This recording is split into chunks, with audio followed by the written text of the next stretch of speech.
Last October, I decided to spend a couple of nights camping alone in Yosemite National Park. Summer crowds have disappeared, and the campground was quite exactly what I needed. I arrived in the late afternoon and set up camp in Upper Pines. My site was at the far end, isolated near the forest edge. It was peaceful but felt a little lonely. I noticed only a few campers scattered around, including a solo camper a few sites away. He seemed quiet, distant, sitting alone whittling a stick.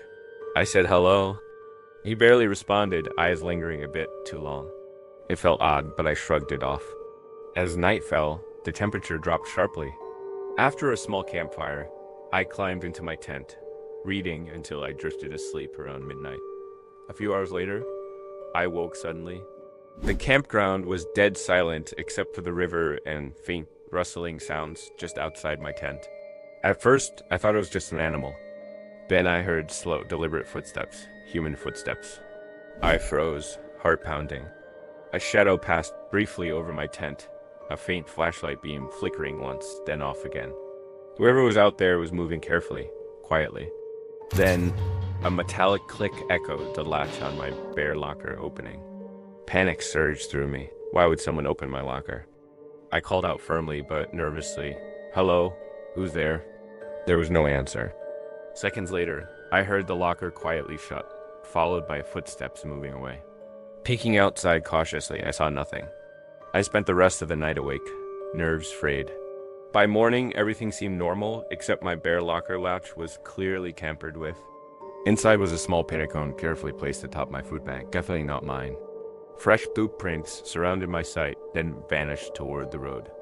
That day, I tried calming down with a hike, but paranoia lingered.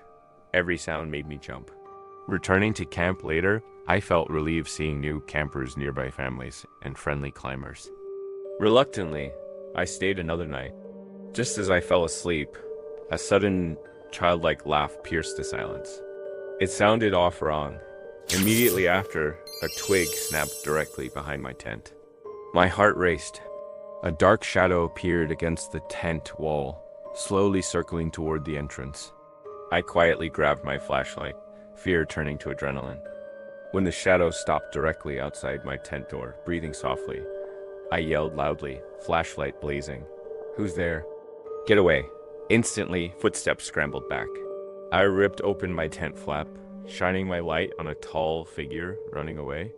He glanced back briefly, face obscured by a hood, before disappearing into the trees. Other campers woke from the commotion. Two climbers quickly came over, and together we found clear footprints leading to the river, where the trail vanished. The family nearby, scared by the disturbance, packed and left immediately. I spent that night awake in the climber's van, afraid and angry. The next morning, rangers investigated, finding boot prints, cigarette butts, and a strange carved stick figure at the distant camper's abandoned site, but nothing definitive. Driving away early, I couldn't shake the unsettling feeling. Who was watching me, leaving strange clues, laughing eerily in the dark? Since then, camping hasn't felt safe. Knowing someone or something could always be out there, hidden among the trees, silently watching.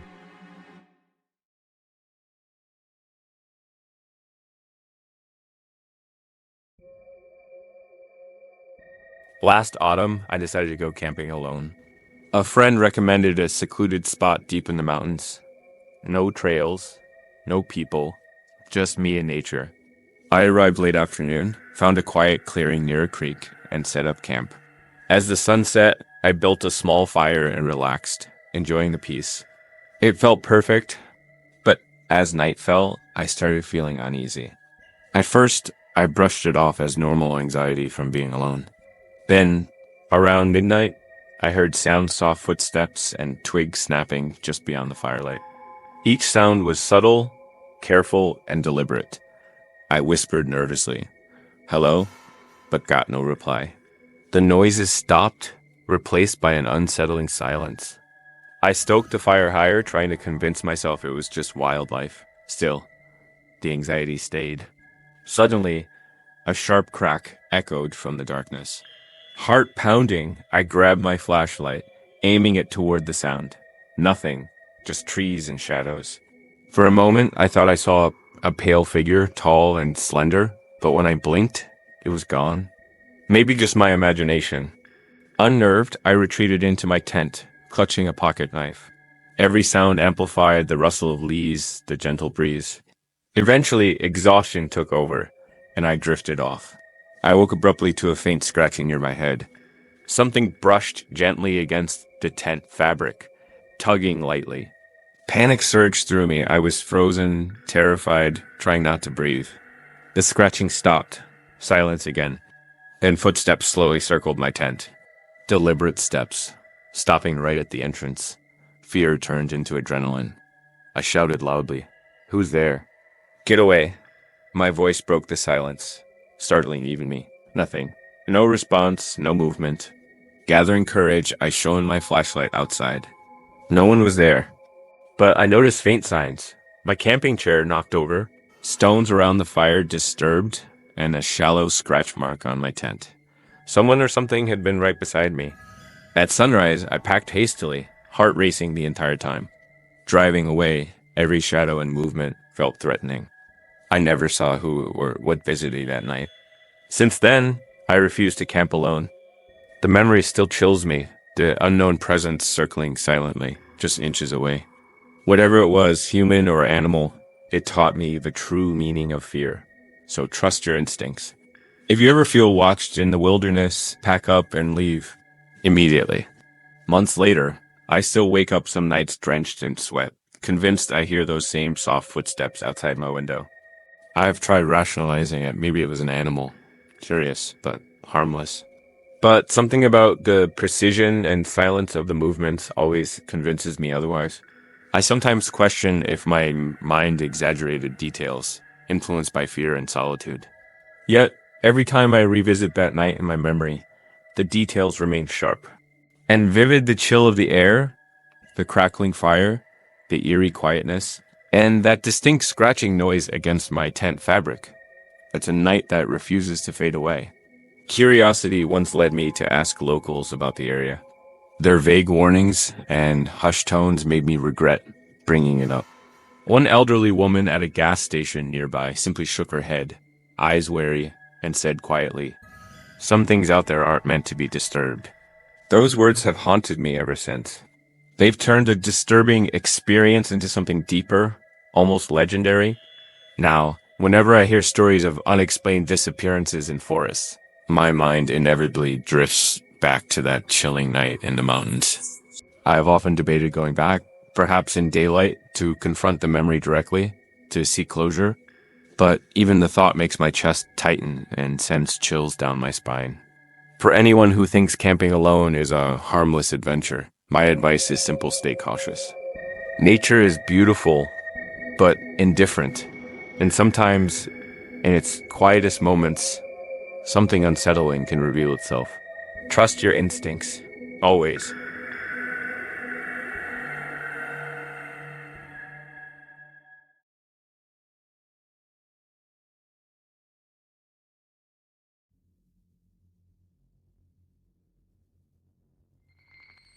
I should have listened to everyone who warned me not to go camping alone. My friends always said it was too dangerous, especially for a woman on her own in a remote area. But I was stubborn and craving solitude. I thought I needed a quiet weekend away from everything, deep in the woods where no one would bother me.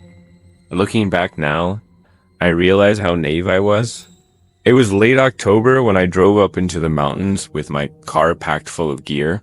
The air was crisp and the forest was empty, exactly what I wanted. I found a little clearing off an old fire road near a trailhead that was basically abandoned this time of year. No other cars, no other people. Perfect, or so I thought. I spent the afternoon setting up camp. I'd pitched my tent in a flat spot between tall pines and started a small fire to make some coffee. The silence out there was heavy, but I tried to enjoy it.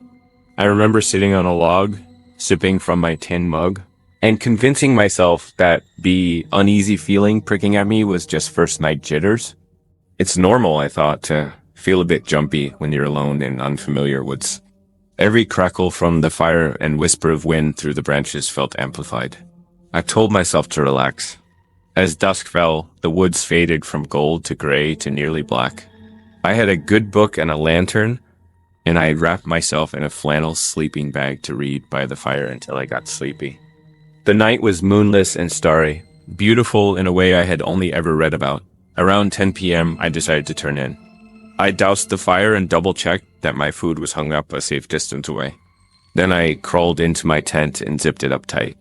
The pale glow of my lantern cast shadows on the nylon walls. I felt a small pang of anxiety as I clicked the light off, plunging everything into darkness. I took a deep breath and closed my eyes. I don't know what time it was when I heard the first noise. I woke up to a faint crunching sound outside, like footsteps slowly stepping on dried leaves. Half asleep, I held my breath and listened. The sound stopped. The forest was silent, except for my own heartbeat thudding in my ears. I wondered if I had dreamed it. Maybe it was just an animal, a deer snuffling around, or a raccoon. I checked the time on my phone. It was just after 2 a.m. I remember a surge of fear mixed with confusion. Part of me wanted to call out, but I was terrified of what might answer back. I lay there, every muscle tense, straining to hear anything else. For a long time, there was nothing but the whoosh of my own blood in my head. Just when I was starting to convince myself it really was some small animal, and that I should calm down, I heard a new sound. The unmistakable, slow creak of foliage, like someone carefully shifting their weight not far from my tent. It was so deliberate, too quiet and controlled to be an animal. My mouth went dry. A branch snapped, loudly this time, and I practically jumped out of my skin. The sound was maybe 20 feet away, if I had to guess. I grabbed the first thing I could find, my flashlight, and fumbled to turn it on. My hands were shaking uncontrollably.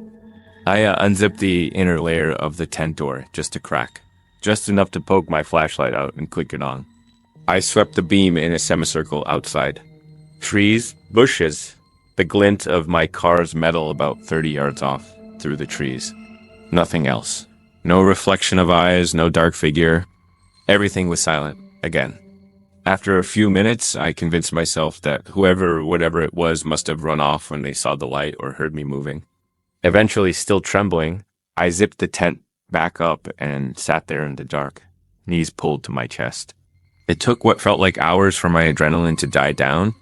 I think I eventually dozed off sometime before dawn, clutching my little pocket knife in one hand. Morning light brought a fragile sense of safety. Everything looked different in daylight, less menacing somehow. I emerged from the tent to a chilly, foggy dawn.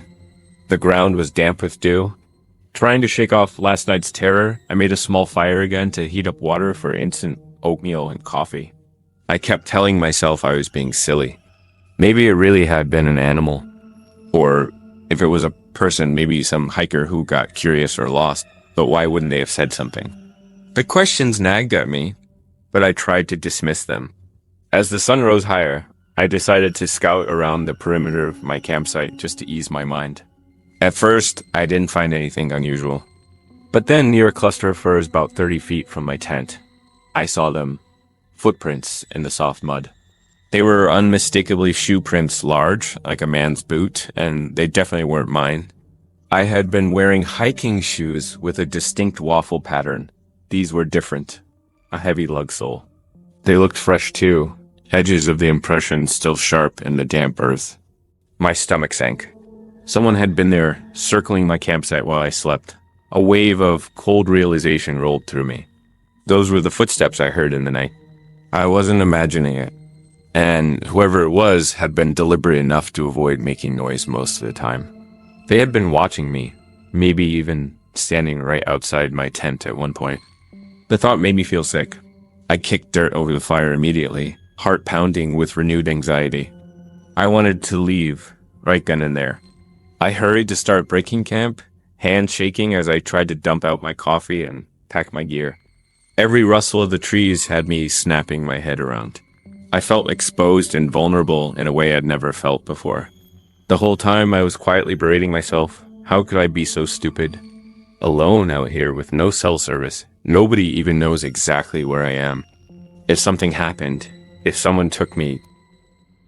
I tried to push the thought away, but it kept coming back. If I got kidnapped out here, who would even know? They might never find me. I stuffed my tent and sleeping bag into the trunk haphazardly and went to start the car. My fingers were cold and clumsy as I fumbled the keys. I jumped in, locked the doors first thing, and then slid the key into the ignition. I remember whispering to myself, please, please. The engine rolled over but didn't catch. I tried again, pumping the gas, nothing but a sputter. Panic blossomed in my chest. I had this sudden intuition that it wasn't a coincidence. Could someone have tampered with my car? I had popped the hood and forced myself to get out and look, my eyes darting around the clearing. I didn't really know much about engines. Everything looked intact at a glance. I thought maybe the cold, damp air was making it hard to start, but the car was a reliable old 4Runner that had never given me trouble. Why now? I tried to steady my breathing. It's okay. I murmured to myself, the sound of my own voice oddly comforting in the stillness. You got this. Worst case, it's a long hike down to the highway. Maybe 10 miles of lonely dirt road back to the main route. I didn't relish it, but I could do it if I had to. Before committing to that trek, I decided to give the car one more try after a few minutes. To my immense relief, on the third attempt, the engine finally coughed to life. I nearly cried in gratitude. I hopped in and immediately spun the car around, eager to get the hell out of there. Gravel skittered and spat from under my tires as I turned onto the rutted dirt road that led back toward civilization. I was driving way too fast for those conditions, but adrenaline had a hold on me and I didn't care. Around a bend about a quarter mile from the campsite, I caught sight of something in the rearview mirror that made my blood run cold. A flash of movement, just a glimpse of a figure darting back from the road into the trees. It was so brief, I almost thought I imagined it. But I was pretty sure I saw someone step out onto the road behind me, maybe trying to chase after the car, only to hide when they realized I saw them. Even though I was moving fast, my heart somehow managed to pound even harder. They had been following me, possibly running after the car as I left. I kept glancing in the mirror, my foot pressing harder on the gas. The old 4Runner bounced and jolted on the washboard road. I felt every rock and pothole jarring through my bones, but fear pushed me onward. I expected at any second to see a truck S-headlights in my rear view or hear gunshots taking out my tires. My imagination was in overdrive. The road stretched out, empty and dusty, twisting down through the woods. Each shadow between the trees looked like it could be concealing the person who'd been stalking me.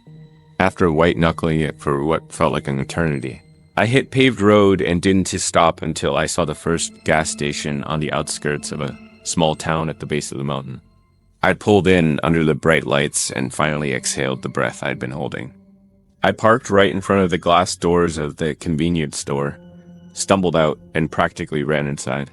The cashier looked at me like I was a ghost, disheveled, wild-eyed, and shaking.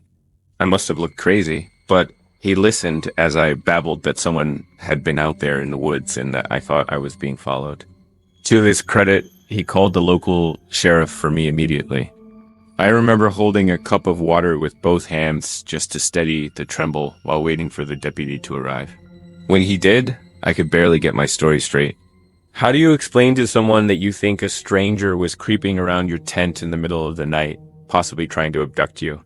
It sounded flimsy even to my own ears as I said it out loud, but I knew what I felt, and I had those boot prints as evidence something was off.